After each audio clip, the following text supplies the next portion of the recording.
నా గురించి చెప్పాలంటే మా ఫాదర్ ఆర్టీసీ డ్రైవర్. 4,000 రూపాయల జీతం. ఎక్కడో ఒక చిన్న పల్లెటూరు ప్రకాశం డిస్టిక్లో.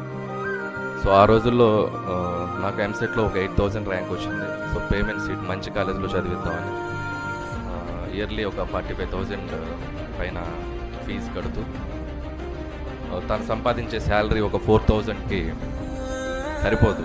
అంటే నా మంత్లీ ఎక్స్పెన్సెస్ అయినా కాలేజ్ ఫీజులు అయినా సరే, లోన్లని అవన్నీ ఇవన్నీ కష్టపడుతూ పగలంతా, అంటే మార్నింగ్ ఒక 4కి వెళ్ళేవాడు మా ఫాదర్. 4కి వెళ్ళి నైట్ ఎప్పుడో 12కి వచ్చేవాడు బస్సు నడుపుతూ. అది చాలా కష్టమైన రోడ్లు, మళ్ళీ హైవే కాదు, పల్లెటూరు స్టీరింగ్ కాదు, చాలా టఫ్ జాబ్. 12కి వచ్చేవారు. ఇవన్నీ ఎందుకు చెప్తున్నానంటే, మనల్ని చదివించడానికో లేకపోతే మనల్ని పైకి తీసుకురావడానికో మన వెనక ఒక ఫోర్స్ ఉంటుంది. అది ఎవరంటే మన పేరెంట్స్. మన గురించి వాళ్ళు చాలా కష్టపడతారు. సో ఆ కష్టం మనకు తెలిసిన ప్రతి క్షణం మన జీవితంలో ఎప్పుడు తప్పు చేయం, తప్పు రూట్లో వెళ్ళాం. సో అది ఇప్పటికీ నాకు గుర్తుంది.